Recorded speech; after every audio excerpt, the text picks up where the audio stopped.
میں نے سنا تھا کہ پٹھان تیل کا استعمال زیادہ کرتے ہیں۔ میں اسی وجہ سے پٹھان نسل سے بہت خوف کھاتی تھی، لیکن جب میری شادی پٹھان لوگوں میں ہوئی تو میری جان ہی نکل گئی، کیونکہ آج میری پہلی رات تھی اور شوہر نے آتے ہی۔ پیارے دوستو، آج کی زبردست کہانی کو آخر تک پورا سنیں۔ میں ملائکہ ہوں۔ ہم بہت زیادہ غریب تھے اور ریلوے کے قریب کی آبادی میں رہتے تھے۔ یہاں پر زیادہ تر گھر پٹھانوں کے ہی تھے۔ ان کے بچے بہت زیادہ ہوتے تھے، اس لیے پورا دن گلی میں شور رہتا تھا۔ امی کہتی تھی کہ بہت ہی زیادہ شرارتی بچے ہوتے ہیں ان کی۔ میرے بابا کی ایک پٹھان کے ساتھ بہت دوستی تھی، وہ ہمارے ہمسائے بھی تھے۔ میرے بابا نے کہا کہ بڑے پریشان ہیں، سمجھ نہیں آتی کیا کریں۔ بیٹی کی عمر نکلتی جا رہی ہے لیکن جہیز ہی جمع نہیں ہو رہا، تو شادی کیسے کریں گے؟ کیونکہ بیٹیاں تو جہیز کے ساتھ ہی جاتی ہیں۔ لوگ جہیز کے ساتھ بیٹیاں لے جاتے ہیں، بیٹی کے ساتھ جہیز نہیں لے جاتے۔ اس پٹھان نے کہا، یہ تمہارے ہاں ہی اس جہیز کی مصیبت ہے، ہمارے ہاں لڑکا سارا کچھ خود ہی بناتا ہے۔ میرے بابا یہ سن کر حیران رہ گئے۔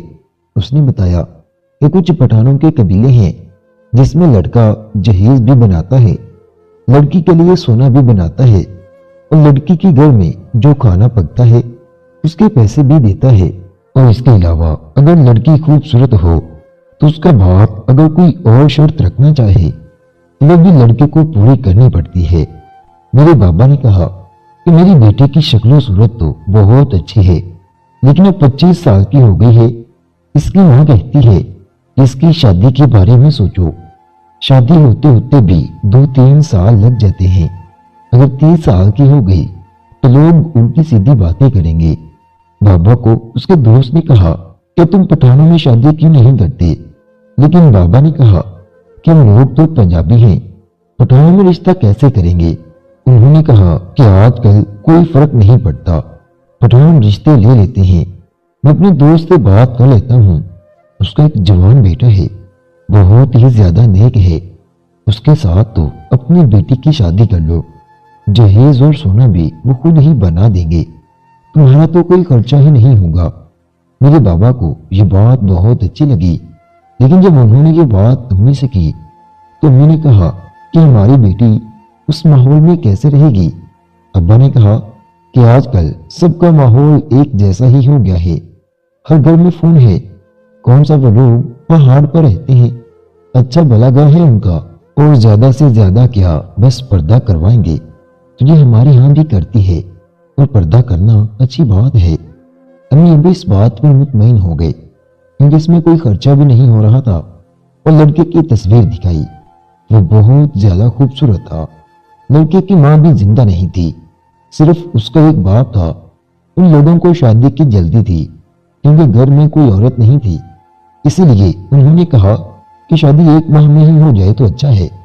ان لوگوں نے کہا کہ آپ لسٹ بنا دیں، آپ کو جو بھی سامان چاہیے آپ اس میں لکھ دیں، ہم لڑکی کے لیے وہ ساری چیزیں لے لیں گے۔ ہم لوگ تو خوشی سے نہال ہو گئے۔ میرے ابا نے لسٹ میں سب کچھ لکھ دیا۔ ان لوگوں کو کوئی مسئلہ نہیں تھا۔ اس کے علاوہ انہوں نے کہا کہ ہم 5 تولے سونا پہنا سکتے ہیں، اس سے زیادہ نہیں۔ ہم لوگ تو خوش ہو گئے، ہمیں تو لگا تھا کہ وہ 1 تولہ بھی پہنائیں تو بڑی بات ہے، وہ تو 5 تولے سونا پہنا رہے تھے، اور انہوں نے کھانے کے پیسے جس کو وہ ولیمہ کہہ رہے تھے میرے بابا کو 1.5 لاکھ روپیہ بھی دیا۔ اس کے علاوہ انہوں نے کہا کہ کوئی آپ کی شرط ہے؟ تو ہم نے کہا کہ بیٹی کو خوش رکھے، ہماری اور شرط نہیں ہے۔ اور میں تھوڑی ڈری ہوئی تھی کیونکہ اب سب یہی سوچتے ہیں کہ پٹھان ہر معاملے میں کچھ زیادہ ہی سخت ہوتے ہیں، ان کے اپنے اصول ہوتے ہیں، ان کے گھر میں بہت زیادہ تنگ ماحول ہوتا ہے، وہ پردہ کرواتے ہیں، کہیں آنے جانے نہیں دیتے، لیکن دوسری طرف یہ بھی سوچتے ہیں کہ پٹھان زیادہ خوبصورت ہوتے ہیں، بہادر ہوتے ہیں، عورتوں کا خیال رکھتے ہیں۔ میرے دماغ میں عجیب و غریب قسم کے خیالات آ رہے تھے، میں نہیں جانا چاہتی تھی اتنا دور، اور میں صرف یہی سوچ رہی تھی کہ میں نے اتنا دور نہیں جانا۔ لیکن امی نے سمجھایا، امی نے کہا کہ بیٹی چاہے 7 والے گھر میں چلی جائے،